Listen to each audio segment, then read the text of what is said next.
everybody, it's Casey Williams. Well, as you can tell, we are not in the Midwest this week. In fact, we're out in California for fall break. And we were thinking about coming out here, going to Disney, dealing with LA freeways, going down to San Clemente, doing a little bit of surfing, and $5 gasoline. Trying to think what would be a good car for that. Something that wouldn't bust the budget either.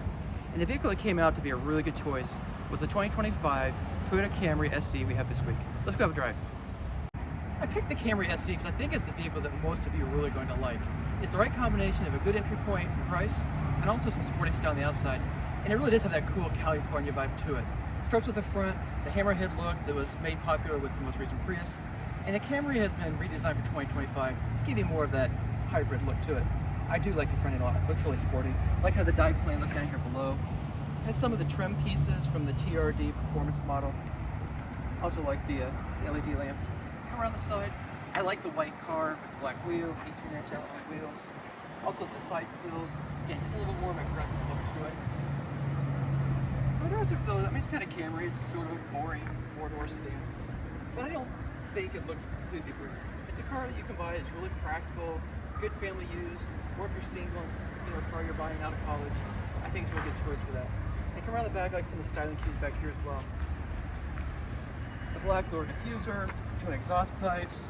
I just like kind of the monochrome look with the black Camry back on the back, and the body color spoiler on the back. So again, it's not overly aggressive. It's not like the old TRDs used to be, but it's just enough of that sporty vibe that it doesn't look boring. The interior of the Camry has been a really comfortable place to be this week. We're doing long miles on the highway, we're on the freeways, trying to get out of Disney, trying to wait patiently in line in different places, and it really has been a very comfortable place. It's not fancy, I mean, if you look around the interior, but it's also really well done. It starts with the dash. You've got the nice touchscreen here, flat screen gauge cluster, nice thick leather wrapped steering wheel with the contrasting gray stitching. I like the material here on the dash. This is all kind of cloth, but it's really nice and just feels expensive as well. There's a lot of technology here too. You got wireless Apple CarPlay, wireless Android Auto, easy to connect your devices. Down below, if you want to use USB, you've got your USB ports all right here in the console.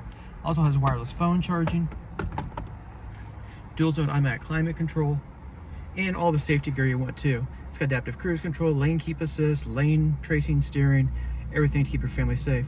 So I think it has everything you really need in a car, but doesn't have a lot of the luxuries you need. Doesn't have heated leather seats, doesn't have any heated leather wrapped steering wheel. Although you can get those two things for an additional $500. There's no JBL audio system, there's no sunroof. But again, it really is making those choices and outfitting the vehicle the way I think most people want it, and I think this one's really well done. I think the thing that surprised me the most about the Camry is how much I've enjoyed driving it. I've had Camrys in the past, they've always been comfortable, they've always been very quiet, almost Lexus-like in their smoothness, but I really like this hybrid. So we picked this vehicle up at LAX, drove it to Torrance, went to Hermosa Beach, then we went to Hollywood and Pasadena, and then back to Torrance, and then we went to Disneyland in Anaheim, and then we drove down to San Clemente at the beach, and it's just been absolute joy. I just went to the gas station, and after all that, put 7 gallons of gas in the vehicle. It came out to $34 and something.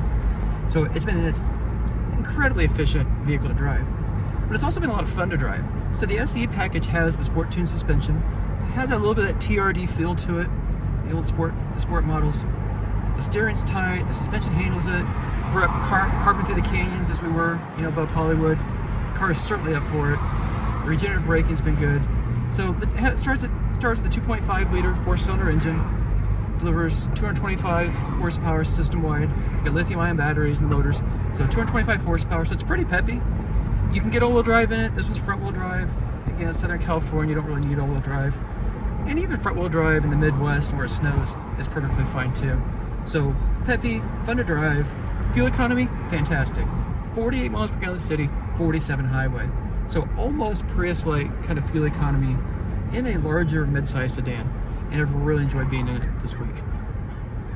So the Camry's been really economical to drive this week. Fuel economy's been great, it's been nice, it's been pleasant, it's been quiet, and I love it. But it'd also be very economical to own.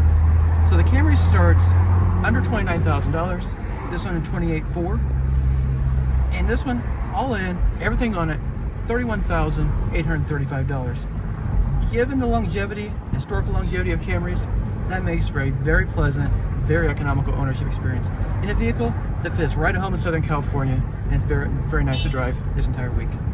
So next week we'll have another fun car. We'll be back in Indiana. It won't be as sunny, it won't be as beautiful. We'll have something really cool.